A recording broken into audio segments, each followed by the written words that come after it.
Okay. I'll just follow you. Very good. Flies when we come at you, because we ain't going anywhere near that door. Yeah. Oh yeah. This is fine. Yeah. Yeah. I lost my seat that trip. That was a wild trip. That was a wild trip. Yeah, it's like the week, like 2 days after we got back from that trip, they flew back to Nicosia. You doing all right? Been holding up? Yeah. Being back on the ship is where I want to be. It's not bad. I like it.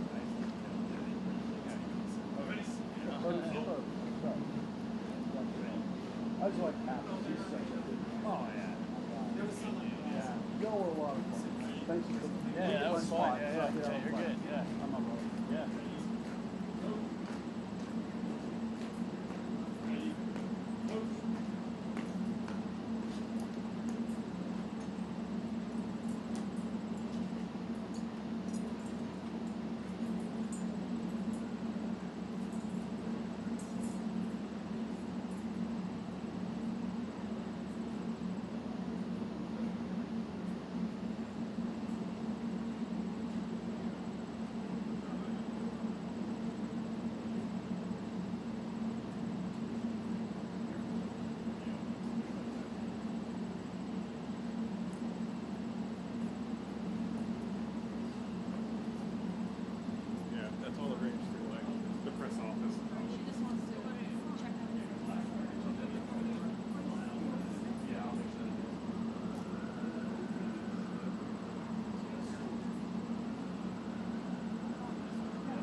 미국의 조선소는 상당히 황폐해져 있는 상황입니다. 그렇지만 한국이 와서 우리가 함께 재건하길 바랍니다.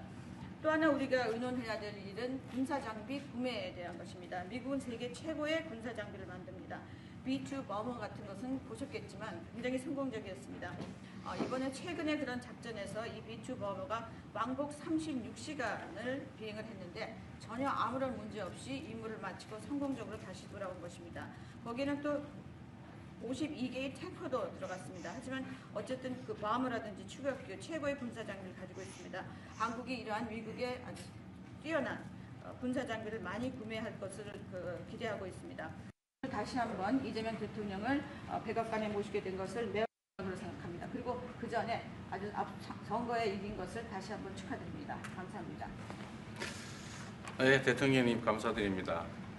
이렇게 시간을 내주셔서 우리 대한민국 국민을 대표해서 감사 말씀을 드리면서 우리 대통령께서 이 오벌 오피스를 새로 꾸미고 있다는데 정말로 밝고 황금색으로 빛나는 게 정말 보기 좋습니다. 품격이 아주 있어 보이고 미국의 새로운 번영을 상징하는 것 같습니다. Mr. President, let me begin by thanking you on behalf of the Korean people. I would like to thank you for giving your time for today's meeting. And I heard that you recently redecorated the Oval Office, and I would just like to say that it looks very bright and beautiful, and it has the dignity of America, and it symbolizes the new future and prosperity of America. 미국을 다시 위대하게 만드는 것이 우리 대통령님의 꿈인데 미국이 다시 위대하게 변하고 있는 것 같고 그게 다우존스 지수에서도 그게 나타나는 것 같습니다. 제가 보니까 사상 최고치를 경신하고 있던데 오늘은 잠깐 조정되고 있지만 아주 훌륭하게 미국이 다시 위대해지고 있는 것 같습니다. I believe that making America great again is your goal, and I believe that that is what is currently taking place in America. And I think the most symbolic thing of that is the Dow Jones Index, which reached a record high recently, although it went down a bit, but it reached a record high. And so I think that America is becoming great again. 말씀하신 조선 분야뿐만이 아니라 제조 분야에서 르네상스가 이루어지고 있고 그 과정에서 대한민국도 함께 하게 되길 기대합니다. So I believe that there is a renaissance taking place not only in the shipbuilding sector but also in the manufacturing industry, and I hope that Korea can be a part of that renaissance. 그리고 또 한 가지 제가 꼭 말씀드려야 될 것이 대통령님의 평화를 지키는 기간의 미국의 역할을 넘어서서 새롭게 평화를 만들어가는 피스메이커로서의 역할이 정말로 눈에 띄는 것 같습니다. And one thing that I wanted to say to you is that America's role not as a keeper of peace but a maker of peace is being more is emerging more evidently. 유럽, 아시아, 아프리카, 중동 뭐 여러 곳에서의 전쟁들이 이제는 트럼프 대통령님의 역할로 휴전하고 평화가 찾아오고 있습니다. Many wars in Europe, in Asia, in Africa, and in the Middle East are coming to peace because of the role that you are playing. 세계 지도자 중에 전 세계의 이런 평화 문제에 대통령님처럼 이렇게 관심 가지고 실제로 성과를 낸 경우는 처음으로 보여집니다. So among the many world leaders, I believe that you are the only leader who has made such accomplishments.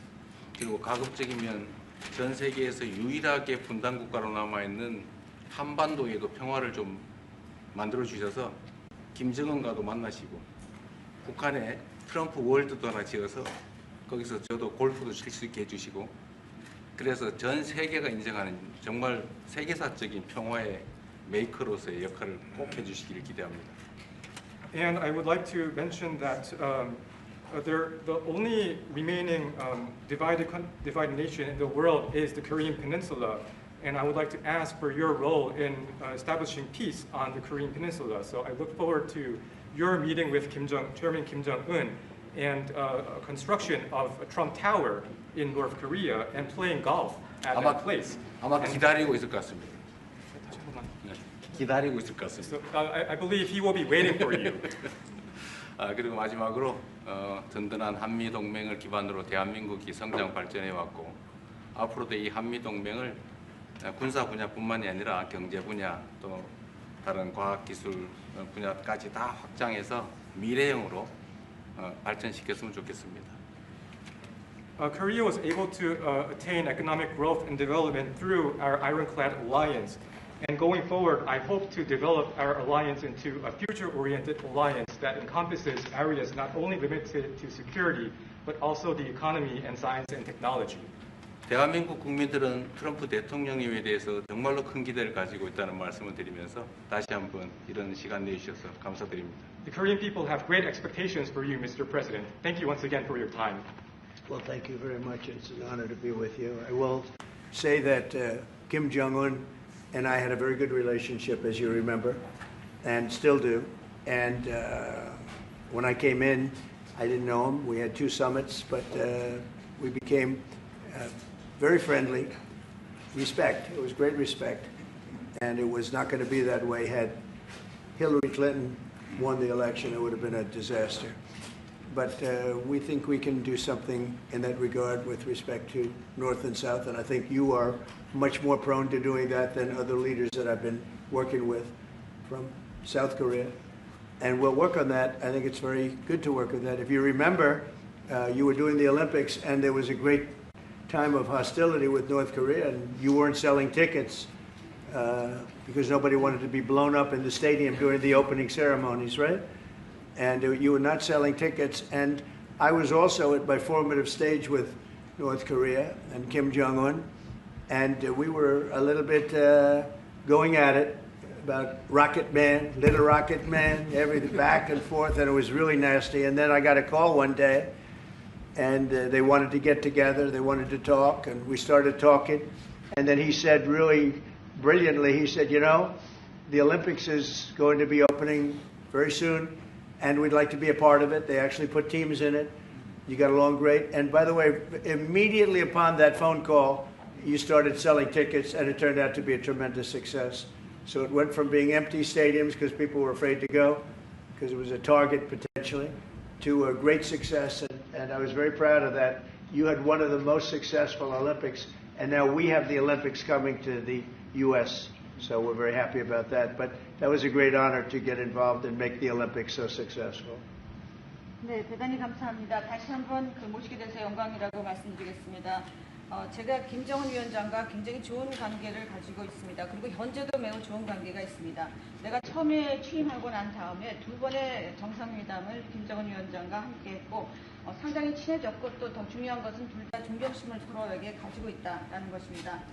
만일 힐러리 클린턴이 대통령으로 당선했다면 절대 그러한 상황까지 이르지 않았을 것입니다.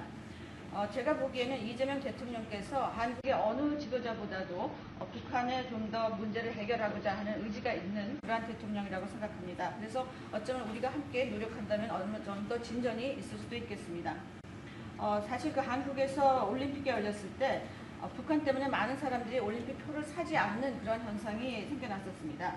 그런데 김정은 위원장이 그때 사실은 김정은 위원장과 초기에는 제가 별로 사이가 좋았던 것은 아닙니다. 서로 락켓맨이라고 부르면서 주고받는 그러한 해프닝도 있었습니다. 그런데 어느 날 통화를 시작하게 되었고 통화를 하면서 그가 얘기를 했습니다. 한국에서 올림픽이 곧 열리는데 우리 북한도 참가하겠다. 그렇게 얘기를 했습니다. 그리고 그 통화 직후에 올림픽표가 많이 팔리기 시작했습니다. 그리고 한국의 올림픽은 올림픽 역사상 가장 성공적인 올림픽으로 지금 기록되고 있습니다. 또 우리 미국도 곧 올림픽을 주최할 예정입니다. 그래서 우리도 미국에서 성공적인 그런 올림픽을 주최할 계획을 가지고 있습니다.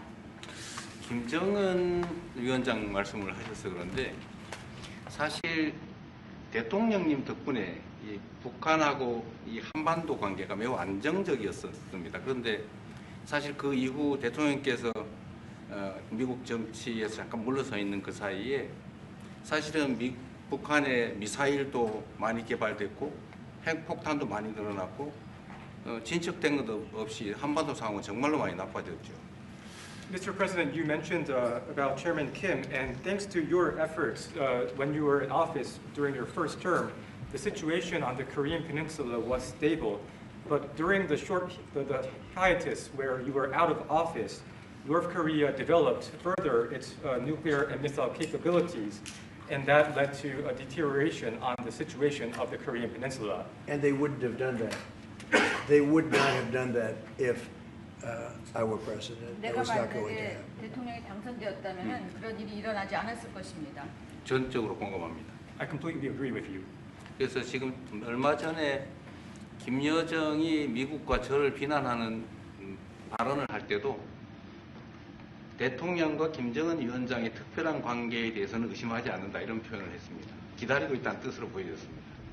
So when Kim Yo-jong, the deputy director of the Workers' Party of Korea, issued a statement denouncing Korea, South Korea, she mentioned about the good relation, the not bad relationship between you and Chairman Kim Jong-un, and I believe that this is a sign that North Korea is waiting. 한반도의 평화의 새 길을 꼭 열어주시기 바랍니다. So I hope that you will usher in a new era of peace on the Korean Peninsula. I will do that, and we'll have talks. He'd like to meet with me. He didn't want to meet with Biden because he had no respect for Biden, but we look forward to meeting with him, and we'll make relations better. You'll help that. You had a lot of leaders. I've gone through a lot of leaders in South Korea. You know, it's been quick. You'll be there for a long time. But we, in the various leaders that I've dealt with, they were not approaching it properly, in my opinion, having to do with North Korea. But I think your approach is a much better one. 네, 그렇게 하도록 하겠습니다. 김 위원장이 바이든 전 대통령을 만나고 싶죠 하지는 않았지만 말은 만나고 싶어 할 것 같습니다. 그래서 그런 그 시도를 하겠고요. 내가 한국의 지도자들을 여러 분을 만나봤는데 제 개인적인 생각으로는 대북 정책이 그렇게 적절하지 않지 않았나 하는 생각이 듭니다. 그래서 이 대통령께서 그 적절한 대북 정책을 통해서 좀 더 그 진전이 있었으면 하는 생각입니다. 저의 관여로 남북 관계가 잘 개선되기 쉽지 않은 상태인데 실제로 이 문제를 풀 수 있는 유일한 인물이 트럼프 대통령이십니다. So resolving this issue through my engagement is not an easy thing. And the only person that can make progress on this issue is you, Mr. President. 대통령께서 피스메이커를 하시면 저는 페이스메이커로 열심히 지원하겠습니다. So if you become the peacemaker, then I will assist you by being a pacemaker. That's good. We can do big progress, I think, with North Korea. Absolutely. 네, 북한에 대해서 큰 진전을 함께 이루어 나갈 수 있다고 믿습니다. 감사합니다. Okay, thank you very much. Thank you very much. Okay. Good job. Okay, questions, please. Mr. President, when you met with Russian President Vladimir Putin, how soon did he say that he wanted to sit down with Ukrainian President Zelensky? Russia, as of now, says there's no meeting on the books and no agenda is set. Well, that's going to be up to them. It takes two to tango. I always say it. And they should meet, I think, before I have a meeting and probably close the deal. But I think it's appropriate they meet. They do not exactly get along well, as you can understand. And I'm sure it's a meeting that perhaps he didn't like. But he wasn't happy about coming to the United States either. That was a big concession, and I appreciate the fact that he did. You know, I've always had a very good relationship, despite a fake Russia haunt that we had. But we've always had a great relationship, very good relationship, strong relationship with Russia. That's a good thing, not a bad thing, by the way. That's a very good thing. And it's good to get along with Kim Jong-un, and it's good to get along with everybody, including President Lee. It's good to get along, and I get along with the foreign leaders. You see that with the biggest group of foreign leaders that we've ever had. Don't forget the European Union was here also representing a large group of countries just recently. So I believe that we're going to get that war straightened out. We're going to get it done. I don't know that they'll meet. Maybe they will. Maybe they won't. They'd like me to be at the meeting. I said, you guys ought to work it out. It's between you. It's not us. Now, in the meantime, we're not spending any money on, as you know, on Ukraine. We're selling military equipment to NATO. NATO now is taking in, excuse me, NATO now is taking in a large amount of money from the countries. They're taking in 5% of GDP versus 2%. They're paying the 5%. They never paid the 2%, most of them, or a lot of them. NATO has a lot of money. We are selling military equipment to NATO at full price. And NATO's distributing that equipment to wherever they are, I mean, perhaps to Ukraine. So NATO's working with Ukraine. Biden was giving hundreds of billions of dollars, just willy-nilly, just giving money. He had no idea where it was going. It was terrible what was happening. So we're not involved anymore in terms of the cost. We're in for $350 billion. As you know, I also got the rare earth deal done with Ukraine, which was worth much more than the $350 billion. But I'm not interested in the money so much, even though we've done a great job in that regard. I'm not interested in that. I'm interested in stopping a war where last week 7,109 soldiers died, both Russian and Ukraine. It's such a waste of life and humanity. They're not from this country. They're not from any other country other than Ukraine, for the most part, other than Ukraine and Russia. But it's a very important thing to me to stop it. I stopped 7 wars that were raging, one for 31 years, the Congo, and as you know, Rwanda, one for 35 years. I don't have to go into them. You know the list better than I do. But we stopped a lot of wars, including, you think about it, India and Pakistan, which was probably 2 weeks away from being a nuclear war. They were shooting down airplanes all over the place. So I'm very proud of that. I thought this would be, in many ways, the easiest way. I have a very good relationship with Putin. I thought it would be the easiest one to stop, and it's really not. It's very complex. It's very personal from their standpoint. There's tremendous dislike personally between the two men, and we're going to have to straighten that out. But I would like to see them meet first. They'd like me to be there. I may be there. I may not. I'll see. But I wanted them to work out their differences first, because it is ultimately between them. And when that happens, I think we'll get an end. Maybe they meet, maybe they don't. How long are you willing to let this play out? And if they don't meet, will there be consequences, and how soon for Russia? Yeah, there could be very big consequences, but we'll see what happens. There might be very big consequences, because this is something that has to end. This war would have never taken place, and for 4 years it didn't take place. But if I were president, this war would have never taken place.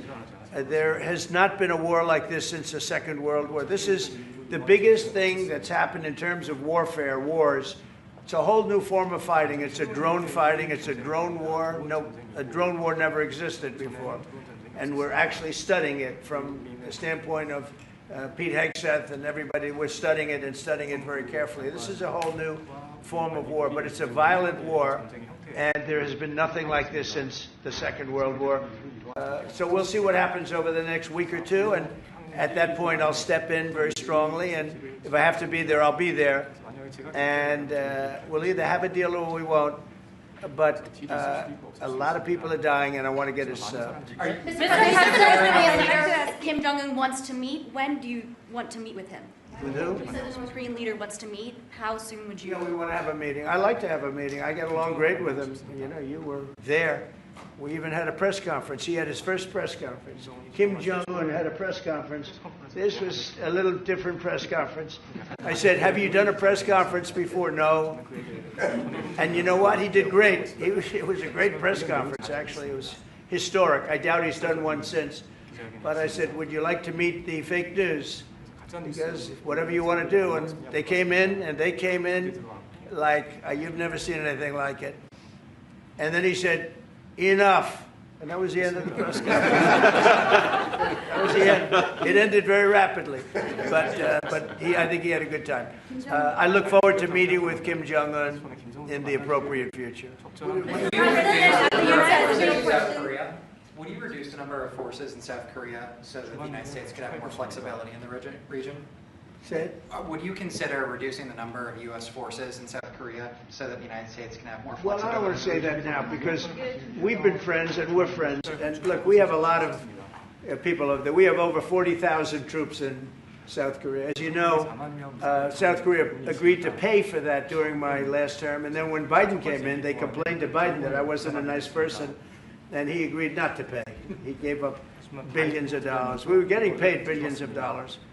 But then Biden ended that for whatever reason. It's unbelievable that he did. But we have a very good relationship militarily. They would say, but we gave you land. I said, no, you didn't. You lease us land. There's a big difference between giving and leasing. And maybe one of the things I'd like to do is ask them to give us ownership of the land where we have the big fort. You know, we spent a lot of money building a fort, and there was a contribution made by South Korea, but I would like to see if we could get rid of the lease and get ownership of the land where we have a massive military base. Okay? Would you go?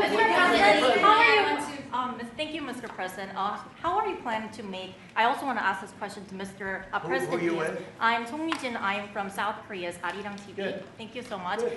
So, as mentioned earlier, United States is South Korea's most important and closest ally. So, in this point of view, I would like to ask you and also President Lee, what do you think are the key ways to make the South Korea-U.S. alliance greater? Well, I think it's great now. I feel very warmly toward South Korea. I will tell you that I have a lot of people in business that I deal with that are from South Korea. They love Trump because they feel I've saved. I think you would have had a nuclear war if I weren't. I think you would have had a nuclear war, North Korea and South Korea. I think it would have been a disaster. You're only 60 miles away from Seoul. They don't even need nuclear. They have their cannons, howitzers, and they have them buried in the mountain. You know what I'm talking about. And I think you would have had, if I didn't win that election, if Hillary Clinton, crooked Hillary, won that election, I think you would have had a nuclear war. It would have taken place, and it would have been horrendous for everybody, including them. It would have been very bad for them because we would have had to enter the picture, and we are the most powerful nuclear country in the world by far. Russia's second, China's third. China's going to catch eventually, 5 or 6 years. They're working to catch. One of the things we're trying to do with Russia and with China is denuclearization. And it's very important. One of the things I discussed with President Putin the other day, it wasn't just that, it was also other things. And I think the denuclearization is it's a big aim. But Russia's willing to do it, and I think China's going to be willing to do it too. We can't let nuclear weapons proliferate. We have to stop nuclear weapons. The power is too great. Okay? Thank you. Mr. President, I'd like to ask you further question about South Korea and U.S. alliance. I'm Anna from the Korea Times, and I'd like to ask you about the trade deal that's on the table. You mentioned about the shipbuilding industry, and President Lee mentioned about the manufacturing industry, and what other areas or sectors that you intend to focus on this trade deal, because Korea is bringing in many investments and create jobs as well. So I'd like to know the opinions of both, how to get a beneficial outcomes for both countries through this deal. Well, we're going to get along great because we really sort of need each other. We love what they do. We love their product. We love their ships. We love a lot of the things that they make. And they love what we have. We're dealing with them on Alaska having to do with the oil. You need oil and we have it. So we have a big advantage in that way. We have more oil and gas and coal and energy than any other country in the world by far. No, for whatever reason, God was very good to us. He gave us the greatest. We didn't use it. We started to use wind. Wind doesn't work. They started to use solar panels that took over the land all over the Midwest, where the farmers said, what happened to my land? They'd have a 10-mile by 10-mile solar field that they couldn't farm, the most valuable farming land in the world, probably the most vibrant in the world. And they put solar plants all over the place. It's ridiculous. Big, massive black fields of solar that all comes out of China, all plastic, all comes out of China. But we have the greatest amount of energy in the world, and we're dealing with South Korea, as you know, in Alaska, and we're going to be making a deal, a joint venture with South Korea. Japan is involved also, very strongly involved. So we have Japan and South Korea, and we're actually the closest. It seems like quite far away, Alaska, but actually it's right up the little ocean, right up the little Pacific Ocean. It's actually pretty close, relatively speaking. But we have more oil and gas and coal than any other nation in the world by far, and we're going to use it. And that's the thing that South Korea, I think, most wants from us, I would think. Mr. President, would you go back to the DMZ to meet with the North Korean leader? Say it? Would you go back to the DMZ to meet with the North Korean leader? I loved it. Remember when I walked across the line and everyone went crazy? Especially Secret Service, I would say they were going crazy. And I looked into those windows, the windows, the glass, that you could only see if you looked direct, because there was all sorts of stuff. But I looked in and I saw more rifles pointing at me than you could. There were a lot of rifles in that building. The Secret Service was not happy. You know the buildings I'm talking about? The two blue buildings on each side And I walked up the middle and I looked in the window and I saw more guns in that room than I've ever seen in my life. I looked at the other side and it was the same thing. And yet I felt safe. I felt safe because I have a great relationship with Kim Jong-un. I hope it stays that way. I think it will. I have a very good relationship. I understand him. I spent a lot of free time with him talking about things that we probably aren't supposed to talk about. And, you know, I get along with him really well. I think he has a country of great potential, tremendous potential. Is it possible you meet him this year or maybe next year? Well, I'm meeting a lot of people. I mean, it's hard to say that, but I'd like to meet him this year. President Xi would like me to come to China. It's a very important relationship. As you know, we're taking a lot of money in from China because of the tariffs and the different things. And it's a very important relationship. We're going to get along good with China. I hear so many stories about we're not going to allow their students, or we're going to allow their students to come in. We're going to allow, it's very important, 600,000 students. It's very important. But we're going to get along with China. But it's a different relationship that we have now with China. It's a much better relationship economically than it was before. With Biden, boy, what he allowed that, I mean, they just took him to the cleaners. You know the expression? They took him to the cleaners. I'm sure they have an equal expression in South Korea, but they took that guy out for a ride like nobody's ever been ridden before. Terrible. But we have a very strong relationship, Howard, I would say, economically with China now, getting much better. They have to give us magnets. If they don't give us magnets, then we have to charge them 200% tariff or something, you know. But we're not going to have a problem, I don't think, with that. I think that's perhaps behind us. You know, China intelligently went and they sort of took a monopoly of the world's magnets. And nobody needed magnets until they convinced everybody 20 years ago, let's all do magnets. There were many other ways that the world could have gone. But so it'll take us probably a year to have them. We're heavy into the world of magnets now, only from a national security standpoint. But we have a powerful thing. It's airplane parts. They have many Boeing jets. You know, they had 200 jets that didn't fly. And I've sent them all, based on his word, I sent them all of the parts so their planes can fly. I could have held them back. I didn't do that because of the relationship I have. And their planes are now flying. You know, we had 200 of their planes were unable to fly because we were not giving them Boeing parts purposely, because they weren't giving us magnets. Therefore, we weren't giving them. But we have a much more powerful thing, that's tariffs. If we wanted to put 100%, 200% tariffs on, we wouldn't do any business with China. And, you know, it would be okay, too, if we had to. But the magnet situation, we have tremendous power over them, and they have some power over us with magnets. We're going to have a lot of magnets in a pretty short period of time. In fact, we'll have so many we won't know what to do with them. But you know the story. It's a very interesting history with magnets. And it really is because presidents, not being business people, they allowed that to happen. And they shouldn't have. But we have much more. I mean, look, in terms of playing the cards, we have much bigger and better cards than they do. But with that being said, I think we have a great relationship. I spoke to President Xi fairly recently, and at some point, probably during this year or shortly thereafter, we'll go to China. And I think we're going to see a magnificent sight. It's a great country. On the National Guard, you and President Lee actually are planning to go to China. You mentioned either this year or next year. Could you please share more details about your plans going to China, and also President Lee? I think well, maybe we'll go together. Do you want to go together? We can share a plane. We'll save energy. We'll save. We'll save a little. You know, the ozone layer. Remember, President Obama used to talk about the ozone layer, and then he'd fly to Hawaii to play around the Gulf in a 747. Mr. President, on the accept the invitation, Mr. 중국에서 만약 Well, I was sort of meant jokingly, but if you want, you can go. 대통령하고 같이 가면 좋겠습니다. I would like to go together with President. Do I accept? If you want to go, I'm going to get special permission. I'm sure you can go. But we're going to have a great relationship with China. I mean, it's happening. You see it. It's happening. They have some cards. We have incredible cards, but I don't want to play those cards.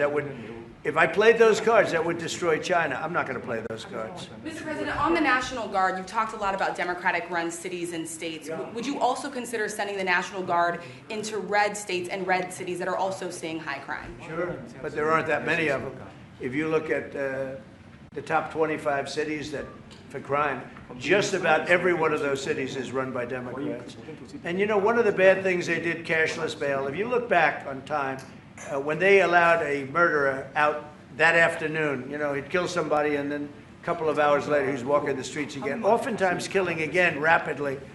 Cashless bail is a disaster. You saw we had a news conference today on that. We're wiping it out in D.C., immediately wiping it out.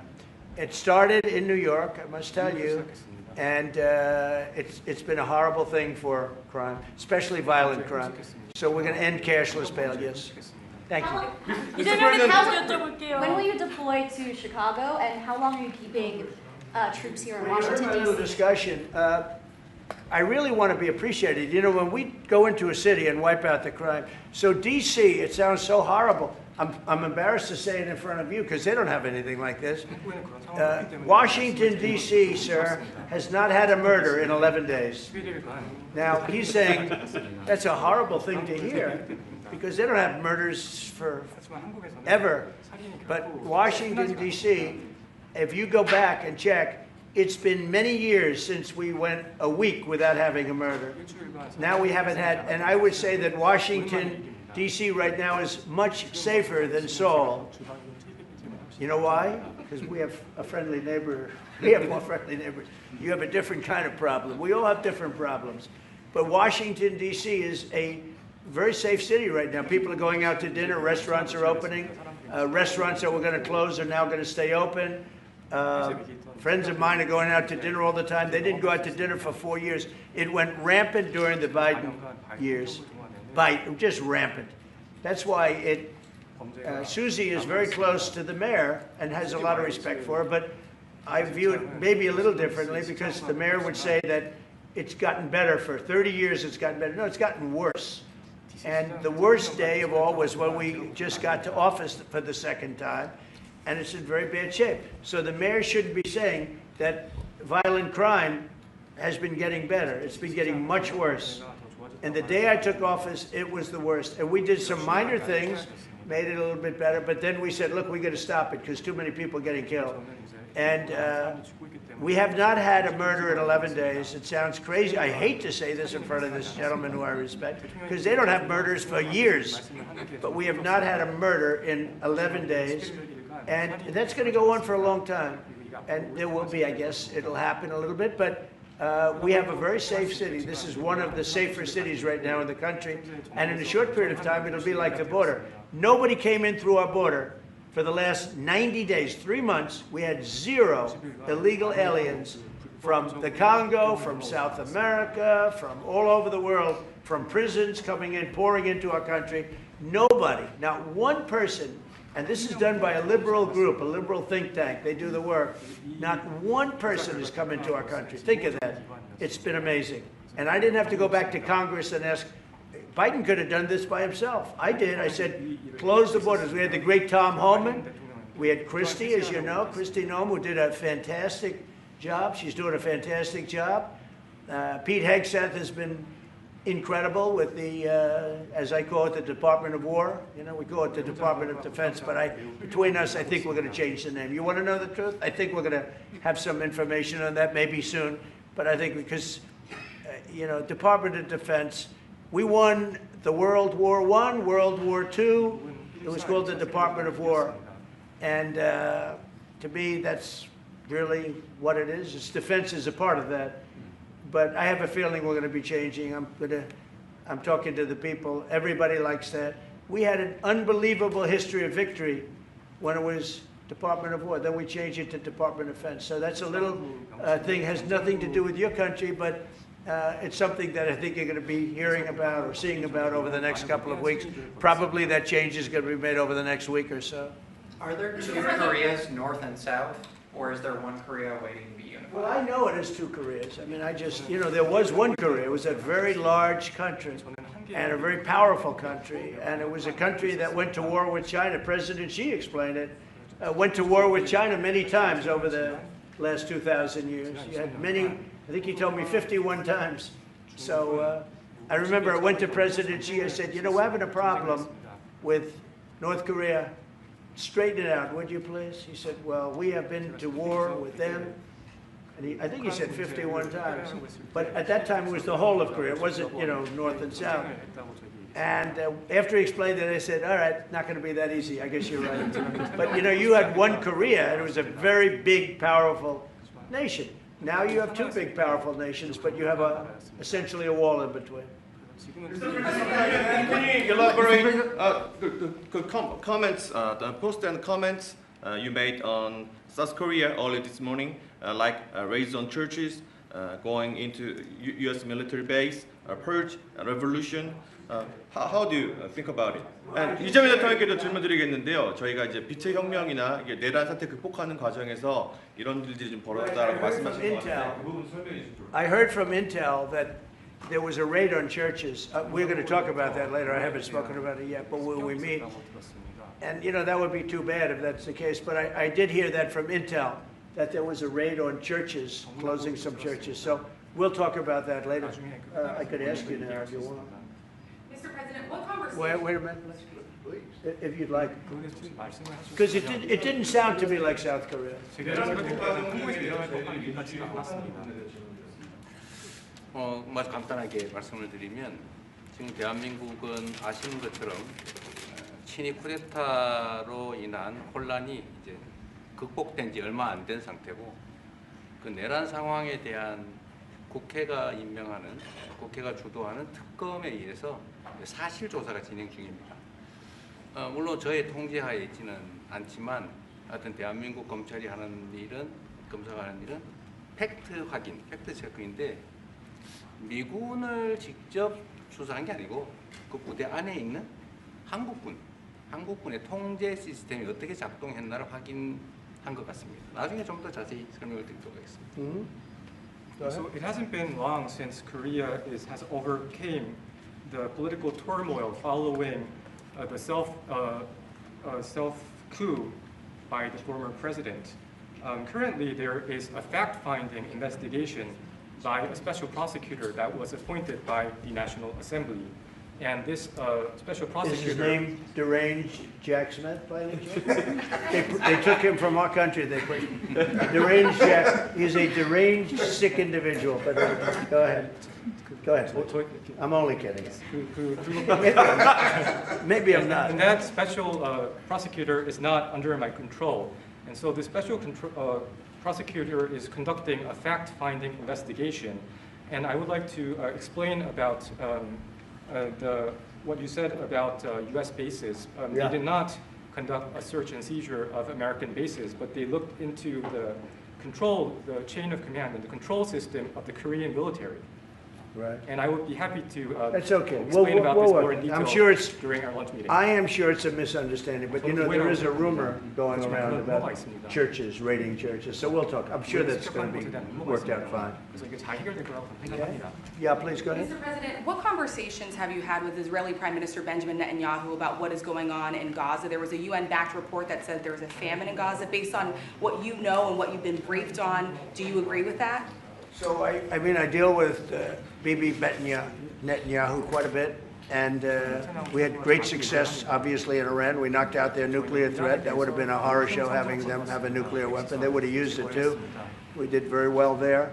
Right now, they're talking about Gaza City. There's always talking about something. At some point, it's going to get settled, and I'm saying you better get it settled soon. You have to get it settled soon.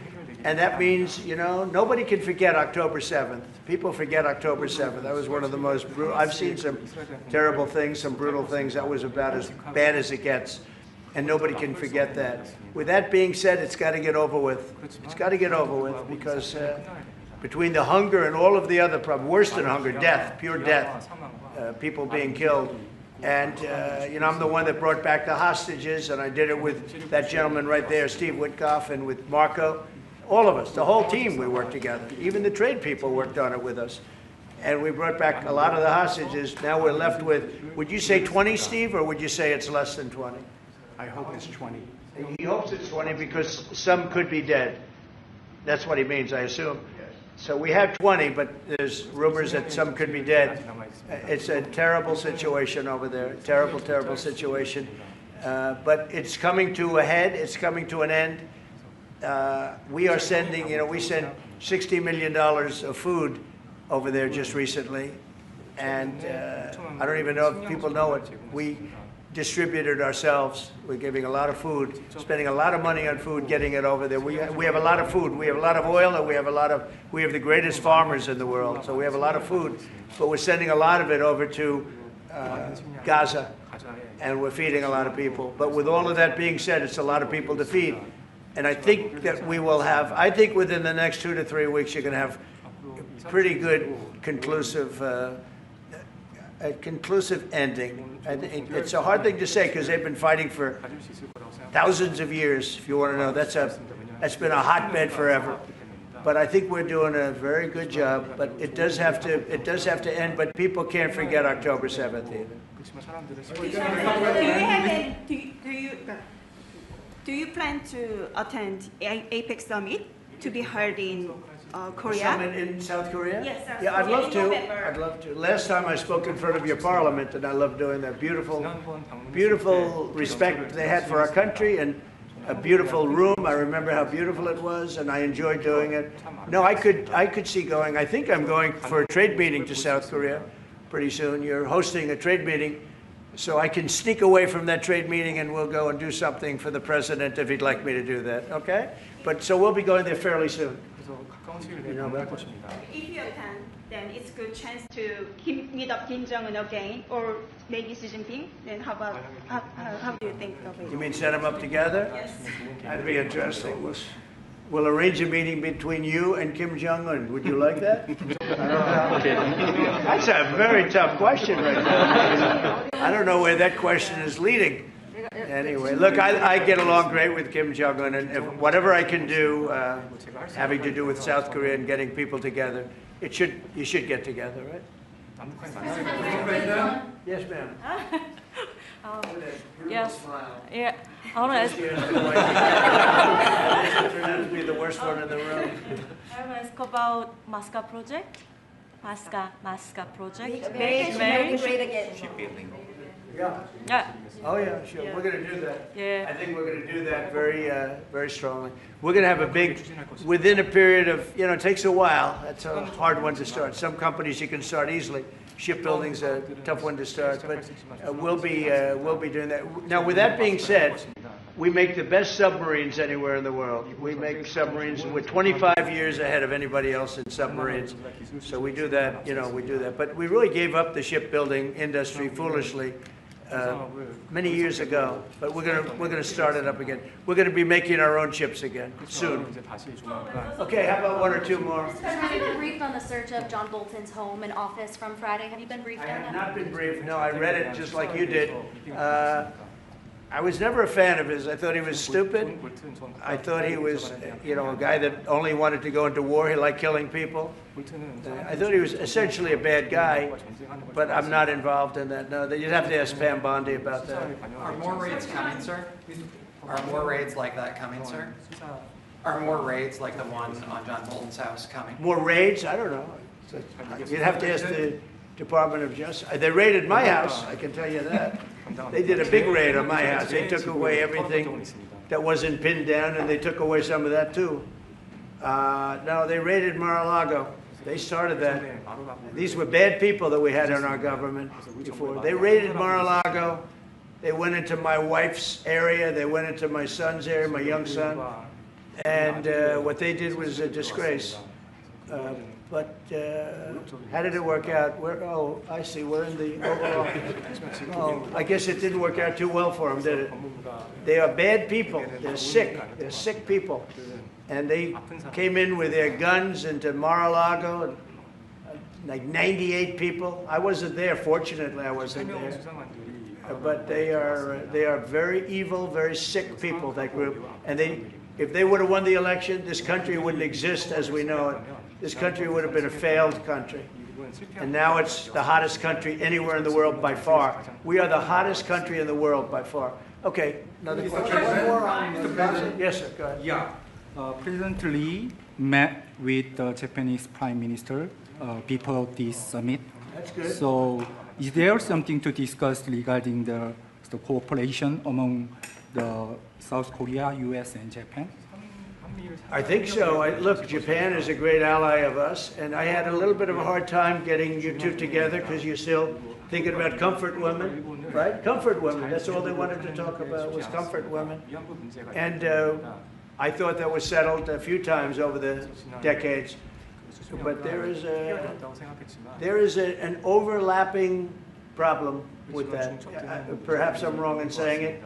Perhaps this isn't right, but the whole issue of the women, comfort women, very specifically, we talked, and that was a very big problem for Korea, not for Japan. Japan wanted to go.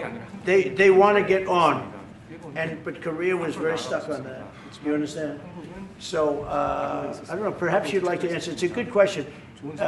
It was hard getting Japan and Korea together because of what took place a long time ago. But Japan wants to do it, I can say. Korea is a little bit more tenuous, please. 지금 질문은 그 3자 협력에 대해서. 우리 한미일 협력은 매우 중요한 과제고 또 한미 관계의 발전을 위해서도 한일 관계가 어느 정도 수습이 돼야 됩니다. Trilateral cooperation among Korea, the U.S., and Japan is very important, and better Korea-Japan relations is also important for the Korea-U.S. relationship as well. 그래서 대통령께서 한미일 협력을 매우 중시하고 계시기 때문에 제가 대통령을 뵙기 전에 미리 일본과 만나서 대통령께서 걱정하실 문제를 다 미리 정리했다 이렇게 생각해 주시면 좋겠습니다. Because I know that President Trump, that you put emphasis on trilateral cooperation, right. I made a visit to Japan before coming to the U.S. to settle the difficult issues that we have. Good. Well, Japan wants to get along very well with you, and I find them to be great people, great country, obviously, and they want very much to get along with South Korea. And you have something in common. You know, you want to solve the North Korea problem. But Japan very much wants to get along with you, and I'm sure they will.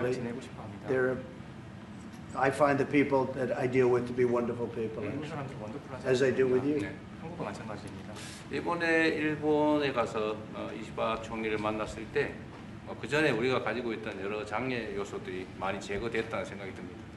So when I visited Japan and met with Prime Minister Ishiba, I realized that many of the obstacles that existed between our two countries have now been removed. True. During my term, we removed them during my term. There was an overlay a little bit, but we removed many of those obstacles during my term. And you know, if you look at Prime Minister Abe, who was a great man, he was a great friend of mine, and he was assassinated. But he felt very warmly toward your country, I can tell you that. And the current Prime Minister, who I've gotten to know very well, feels the same way. So I think you're going to have a great relationship with Japan. Steve, go ahead. Just to close the loop on Gaza, is there a diplomatic push underway to try to get all this to end? Oh, there's a diplomatic push? No, is there? There has been, yeah, sure. Right now, Steve, I would say very serious diplomatic push. Marco or Steve, Marco, do you want to answer that first? Yeah, it's never stopped. Okay. We've always looked to find a solution there. Ultimately, as the President said, we want it to end. It has to end with no Hamas. Thank you, sir. Steve, where are we? I would say that we wouldn't be anywhere but for the President's truth last week, which was a statement to Hamas that they better get their act together and get to the peace table. But for that, it would have been all stalled. So, as usual, he is the man who moves it. Thank you, sir. Thank you. Thank you very much, everybody. Thank you, guys. Let's go. Head out. Start moving. Thank you. Thanks, guys. Let's go. Thank you. Straight out the door. Thanks, guys. Let's go. Thanks, guys. Jails, let's go. TV, let's go. Come on. 아주 관심 많아요. Let's go. Head out. Thank you. Thanks, guys. Please keep going. Thanks, guys. This way. Thank you. Keep going. We're out. Thank you, guys. Out the door. Thank you. Richardson, if you want to hold in there until we get a wrangler.